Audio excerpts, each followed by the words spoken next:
Alrighty guys, welcome back to another one. In this video, we're stepping back in time a little bit to an era gone by, back when lead shot was still legal for waterfowl in the United States. That really sucks, but it's the way she goes. Specifically, we're loading a, BB plus size shot today. This is Ballistic Products BAM Buckshot 185 cal. Not buckshot, it's just really large birdshot, honestly, but this is 185 cal. BB size shot is 180 cal. B shot is 17, and triple B is 19 caliber, 190. This is 185, making it BB plus. For my steel shot loads in 12 and 10 gauge, and sometimes 16, I like to use BBs, which are, they're Crossman BBs. I like to use daisies sometimes, but Crossman is my go-to. They're a little bit cheaper, copper plated. They look nice. But this is 185 cal, slightly bigger than those 177 BBs. They're not truly BBs, but yeah, lead, basically BB shot. So can't use this stuff for waterfowl anymore. You can use it for coyotes, other predators, and to tell you the truth, guys, this would probably be my preference for home defense or self-defense. See, I live in a double-wide trailer. It's a pretty big double-wide trailer. There's bedrooms all around, so I don't really want to use large buckshot like double-aught, triple-aught, maybe not even single-aught or number one, honestly. My choices would be number 4 buck or smaller, and again, honestly, I wouldn't hesitate for a moment to use birdshot for home defense. Doesn't matter what shot size, at home defense distances, 7 yards and in, even 10 yards, that stuff is going to hit like that out of a full choke. Roughly the size of a softball. That is a lot of horsepower. It doesn't matter what gauge it is, even a 410. It's quite a bit of horsepower. Even a half ounce out of a 410, moving 1,300 feet a second, still quite a bit of energy transfer there. I don't think anyone's getting back up from that. Doesn't matter what they're on.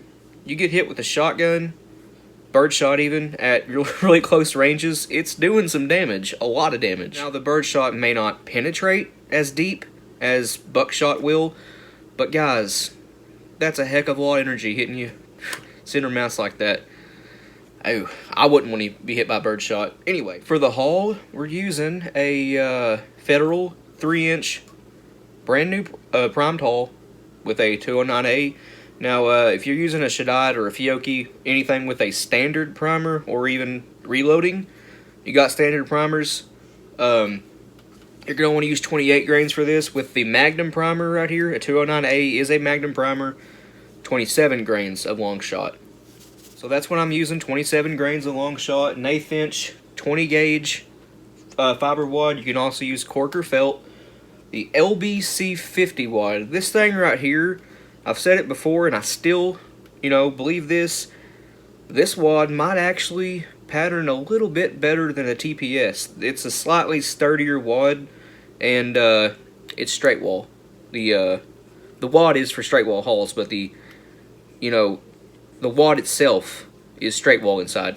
It does not taper like a TPS does, so you can get more in it. The pedals are thicker. It's just an all-around, I think, sturdier, maybe slightly better wad. The TPS is still my go-to, don't get me wrong. I have hundreds of those, if not 1,000 for 12 and 10 gauge. They're still my go-to wad. These are a little bit more expensive, I think. Don't quote me on that. They might be cheaper, I don't know. But this wad is, everything we've tried out with it so far has been just great patterning. You guys want to see, let me know, and we'll compare these with TPS wads and see which one actually does better. But I think it's the LBC 50s, or LBC series in general. Anyway, to kick this off, using Gary Caskey's wad slitter, I have it set to do a 4-pedal, see the blades, 4 blades, and 3/4 cut on the wad. This is actually adjustable. You just turn this brass dial, you loosen it or tighten it, and that raises or lowers your blades depending on, what slit depth you want. I like 3/4. This is made by Gary Caskey. If you want one, facebook.com/gary.d.caskey. That's Caskey. I can't post a link to it. YouTube won't let me. But get with Gary and ask him what he's got. Gary makes a bunch of stuff. He makes wad slitters, wad trimmers, hull trimmers, wad tampers, all kinds of really cool stuff.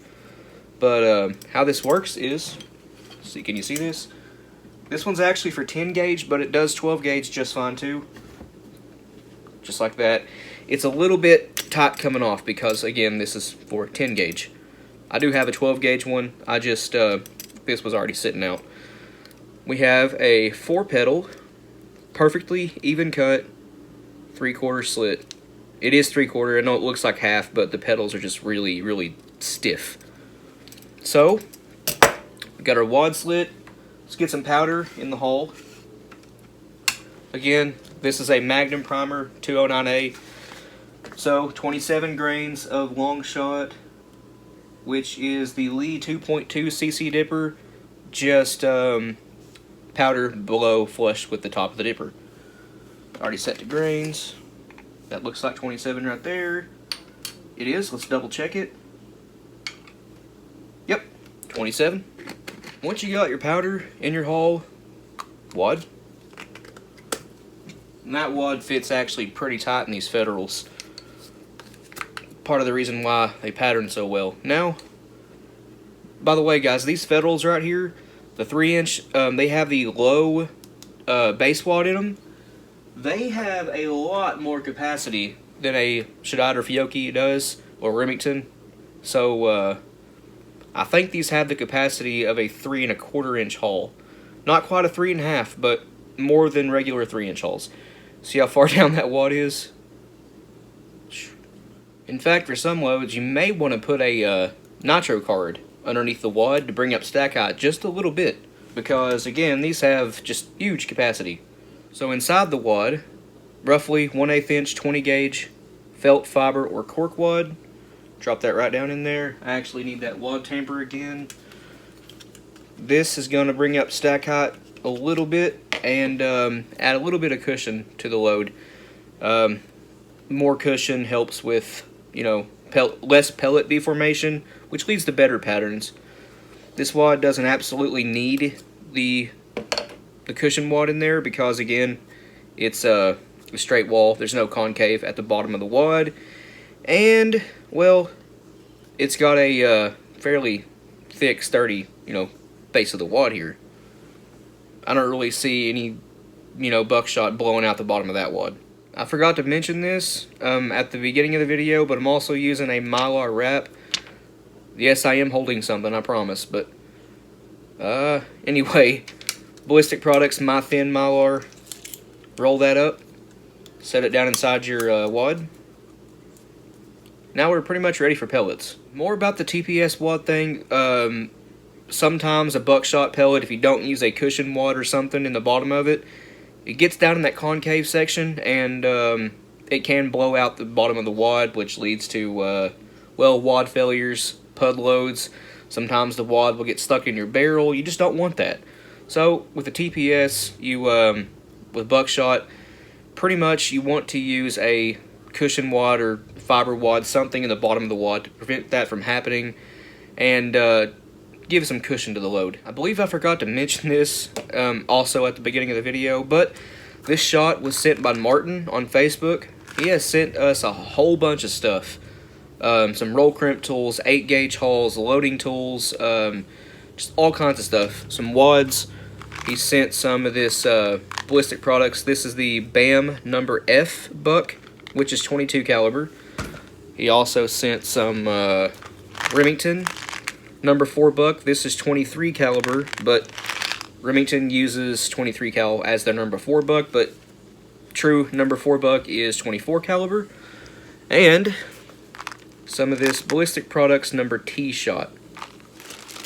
He also sent some 10 gauge round balls, Federal 10 gauge slugs, some Federal 12 gauge ounce and a quarter slugs, He's sent a whole bunch of stuff. So Martin, thank you so much. That is awesome. So anyway, this load needs 72 pellets of hate. Yeah, 72 pellets of the 185 cal BB plus. This is going to be a roughly 1 5/8 ounce load. I know it's really hard to see this, but 72 pellets comes up right to the top of the wad. This is, in terms of just lead payload weight, 1.62 ounces, so we are right at 1 5/8 with the buffer. It's going to be closer to a 1 11/16 ounce load. 1 11/16 is 1.68. You guys seen this sitting in the background? It's sparkling ice classic lemonade. It's 0 sugar. Let's give it a taste. Terrible. Moving on. I'm adding buffer to this load. You ain't got to, but I like adding buffer to my loads. It helps with patterns at longer ranges. This is Ballistic Products ITX buffer. It has been rebranded to BSB buffer. It is the same thing. This stuff, I think it's the same thing as the mix number 47 they sell, but it has some mica wad slick powder in it, which is just mica powder. And what this stuff does, from what I'm seeing, it actually coats the inside of the wad and the pellets just a little bit, so I can get some on the outside of this. Right there. If you feel this, it's pretty slick. So I think what it's doing is actually slicking up everything inside the wad, which is pretty cool. Might just be crazy. It's going to take 1.5 scoops of the Lee 2.2 cc dipper, which is the only Lee dipper I have. I think it came with the Lee load all right here when I bought it. I'm not sure, because I don't honestly remember how I got this thing. We are covered with buffer. Now, since the hull here has a lot of capacity, we actually need a little bit of an overshot card. I loaded one of these the other night, and it didn't need an overshot card at all. So, like I was saying earlier, you might want to put a nitro card or something underneath the wad to bring up stack height, but I'm just going to put an overshot card on here. That looks better.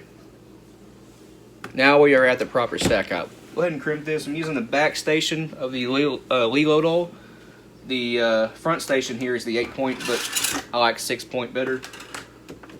It don't make a difference in the load. I just like the looks of it better.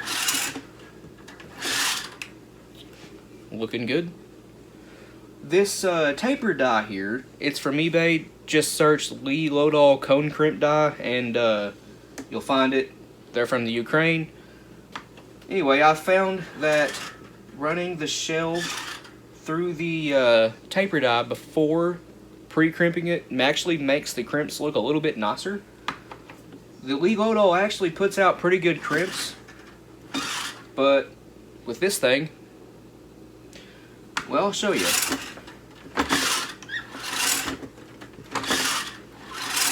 And as always, guys, I crimp it, lift up, turn the hull a little bit, crimp it again. I do that multiple times to get a more uniform, nicer looking crimp.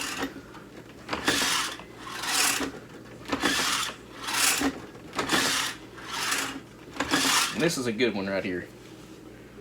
Check that out. Not bad at all. I see people all the time bad-mouthing the Lee Loadall presses, saying that the crimps with brand new primed holes, they suck. Guys, that right there does not suck. That is a very, very good crimp. It's just, you know, square. Paper die right here, though. That puts a very nice taper on the holes. So that right there is a blend of an old school Goose load and a modern extended range coyote load, I guess you'd call it, because of the wad. Wads like this didn't really exist back then, but they sure do produce really, really good patterns. And again, if you're using a standard primer for this load right here, bump your powder charge up to 28 grains. And no, you don't have to use long shot. If you have Blue Dot, Alliance Steel, Little Gun, HS6, 800X, HS7, those are all good patterns to use here. Just you gotta find the data for the payload weight. Using a steel shot wad, of course. Anyway, guys, I think that's going to do it for me. Please like and subscribe. We always appreciate that. If you have any questions or comments, leave them in the comment section down below. We will get back to you. If you want to, go check out our Patreon. It's as low as $1 a month, and every penny we get goes right back into the channel. A link to that will be in the description below, along with a link to our Instagram and Rumble accounts. But, other than that, you guys take it easy. We'll see you in the next one.